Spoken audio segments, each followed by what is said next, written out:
Bonjour à tous, je suis Gilles Mansillon, je viens vous saluer aujourd'hui. Je viens aussi pour discuter de quelques aspects de psychologie transcendantale, comme je parle souvent dans ces vidéos ici, sur l'art, la science et la philosophie qui adressent le côté spirituel, le côté intérieur. Et je vais tirer quelques cartes d'abord, avant de proposer mes propos. Je vais tirer 4 cartes. Alors, la plus haute sagesse pour nous aujourd'hui, c'est le wish fulfilling gem, c'est-à-dire le joyau qui remplit les rêves. C'est l'amour, c'est le partage de l'amour, c'est les relations romantiques, sentimentales. Donc il faut se mettre dans des conditions qui nous permettent de recevoir ça comme un cadeau de la vie. La vie, c'est un cadeau.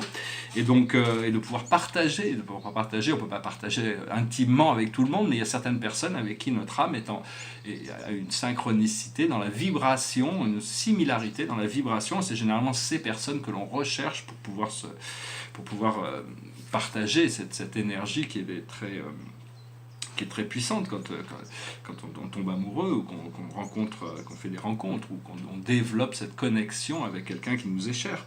Ce que l'on doit comprendre, c'est les vagues de l'amour, les vagues de bliss, de l'extase, c'est-à-dire les vagues de l'extase. Il faut surfer sur les vagues de l'extase. Il faut savoir que notre nature véritable est l'amour. Il faut pouvoir rentrer dans le cœur. Le chemin de l'ascension, il y a 30 cm à faire.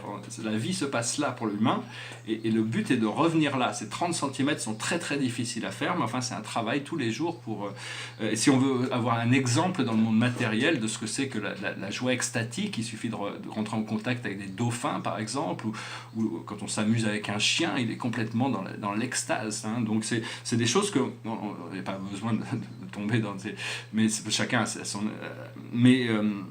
chacun a sa réalité, mais c'est d'arriver à accepter la vie comme quelque chose de magnifique et d'ouvert à travers le cœur. Et justement, ce que l'on doit faire, c'est self-created, auto-créé, c'est le lotus, c'est la fleur de lotus, c'est l'ouverture du cœur. Et donc cette ouverture du cœur, c'est l'amour, c'est la force, c'est aussi la cause et l'effet qui se rassemblent. Une fois qu'on on ne comprend pas toujours les causes des choses, mais une fois qu'on arrive à rassembler la cause et l'effet, on arrive dans un état qui est complètement nouveau. Et la plus haute sagesse pour nous aujourd'hui, c'est la sagesse, c'est le hard drop, c'est la goutte de cœur, c'est l'oasis dans le désert. Donc il faut, enfin pas la plus haute sagesse, c'est le message général. Donc c'est vraiment ce qu'il faut accepter de recevoir, de recevoir la sagesse, de se laisser guider par ses forces, par ses intelligences, par notre cœur, en harmonisant avec tous nos procédés personnels d'évolution sur le plan terrestre. Personnellement, je suis en train de faire une détoxification, j'en ai pour 100 jours, il faut garder quand on fait ça, c'est très important. À un moment donné, l'ascension dépend du cœur et de l'esprit, ça ne dépend pas du corps physique, mais à un moment donné, il faut nettoyer le corps physique pour aller plus loin. Et donc voilà, j'ai 100 jours de garder les yeux sur cette direction, de ne pas me laisser distraire par quoi que ce soit. Alors c'est pas toujours agréable, ça peut donner des maux de tête, des courbatures, des frissons, toutes sortes de choses. Ces toxines doivent s'évacuer, il faut boire beaucoup d'eau, faire du sport, et ça va plus vite, quoi. Et le message de la journée pour nous, les archanges, c'est que vous pouvez relever tous les défis. Éloignez-vous des personnes vivant des situations tragiques. Montrez-vous patient envers vous et envers les autres. C'est le 5 de Gabriel. Et donc c'est très important de laisser il y a plein de gens qui sont impliqués dans des drames, dans des choses très dramatiques, dans les situations de la vie, mais si on veut chercher le bonheur, on ne peut pas prendre leur karma pour nous. On peut les aider, on peut les assister, mais on ne peut pas s'impliquer émotionnellement. C'est même mieux d'essayer de se tourner vers des gens qui ont de la joie de vivre, du bonheur, de pouvoir être libre et vivre de manière libérée.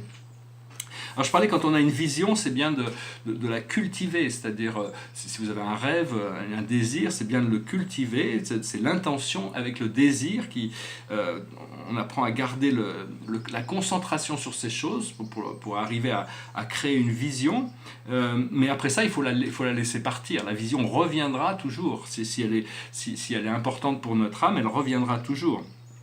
Et donc c'est vraiment essentiellement, c'est essayer de passer dans un univers de ressenti, de ressenti, c'est-à-dire d'énergie, de ressenti, sans avoir besoin de trop analyser les choses et abandonner toute attente aussi, parce que quand on fait ça, on a l'attente quand même de voir la manifestation de ce qu'on cherche, mais entre le moment où les choses se manifestent, il faut mieux être en paix, sereinement, et donc enlever toutes les attentes de résultats, hein. C'est bien d'être libre et serein à ce niveau-là, tout en restant quand même très positif.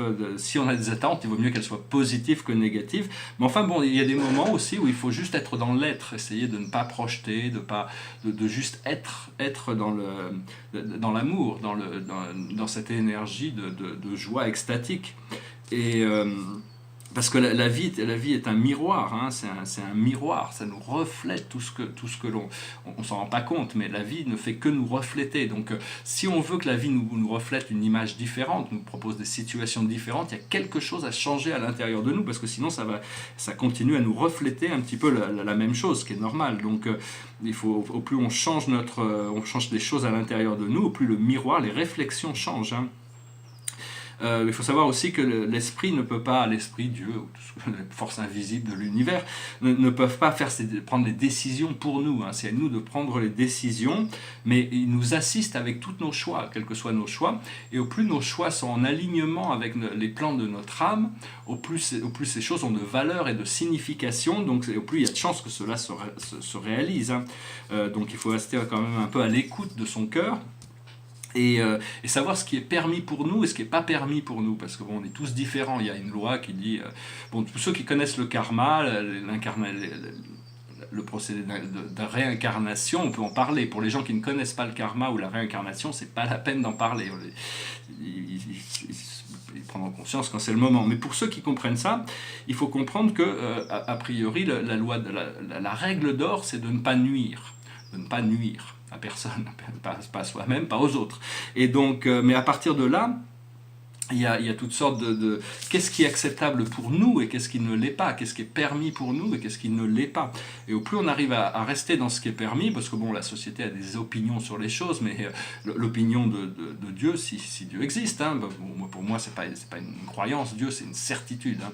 Mais à ce moment-là, c'est savoir qu'est-ce que Dieu attend de nous. Il n'attend pas à ce qu'on soit parfait dans le sens absolu du terme, mais il a besoin pour pouvoir continuer à progresser, il y a une attente de transformation, d'action dans la bonne direction. Donc c'est très personnel, chacun doit trouver sa voie, hein. C'est chacun qui crée sa voie, on crée et recrée notre voie tous les jours, donc c'est important, tout en sachant qu'on a quand même l'assistance de personnalités invisibles qui sont nos guides, nos anges, et qui nous protègent, qui sont les gardiens de notre destinée. Éventuellement on pourra les retrouver à la fin du voyage. Voilà, alors j'espère que ce message aura été intéressant pour vous. Ici c'est un tableau, c'est un intérieur, ça fait partie des intérieurs, celui-là est de 2007. C'est assez intéressant, la signature elle s'est coupée en deux, là je vais peut-être la restaurer, il est signé, daté 2007. Et donc c'est trois grands tableaux dans un petit, c'est la série des musées, ou c'est la série des musées, c'est des petits tableaux, des grands tableaux dans des petits.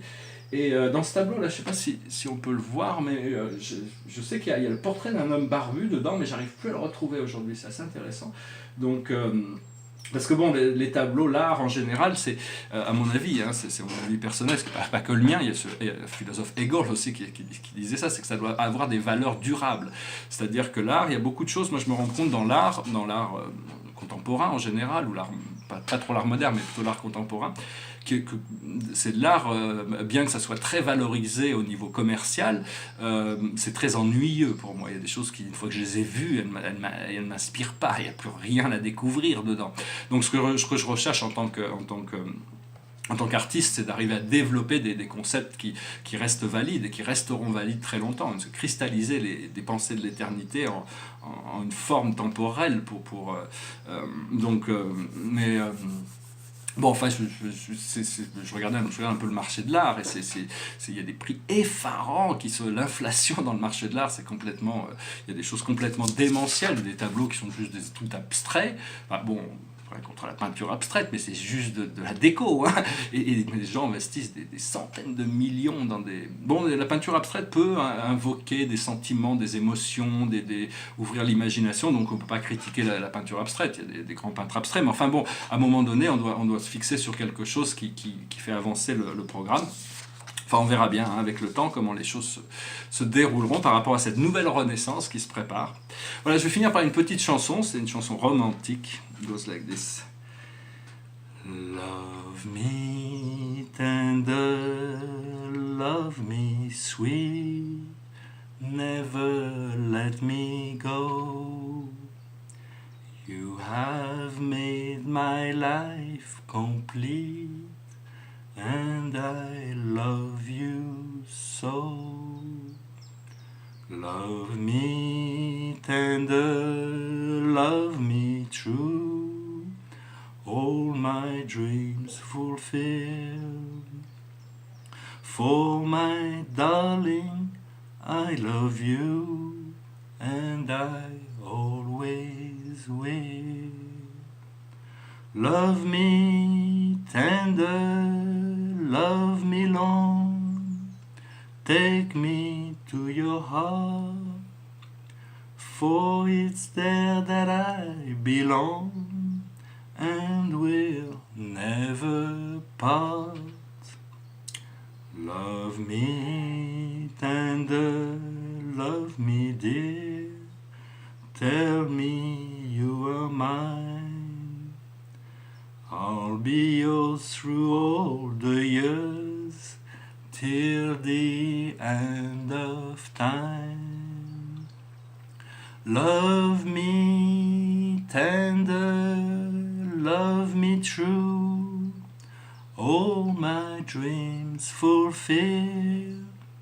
For my darling, I love you, and I always will. Je vous remercie, je suis content je vous remercie d'avoir écouté cette vidéo, je vous remercie de souscrire, de partager, de commenter si vous avez des commentaires, je suis toujours très heureux de les recevoir et de m'informer sur peut-être des directions dans lesquelles je pourrais présenter mes prochaines vidéos. Bientôt il va y avoir une grande transformation dans ma vie, je vais peut-être restructurer tout ce genre de messages, on verra comment ça va se passer. Je vous souhaite une excellente journée, je vous remercie, je vous dis à bientôt, namasté.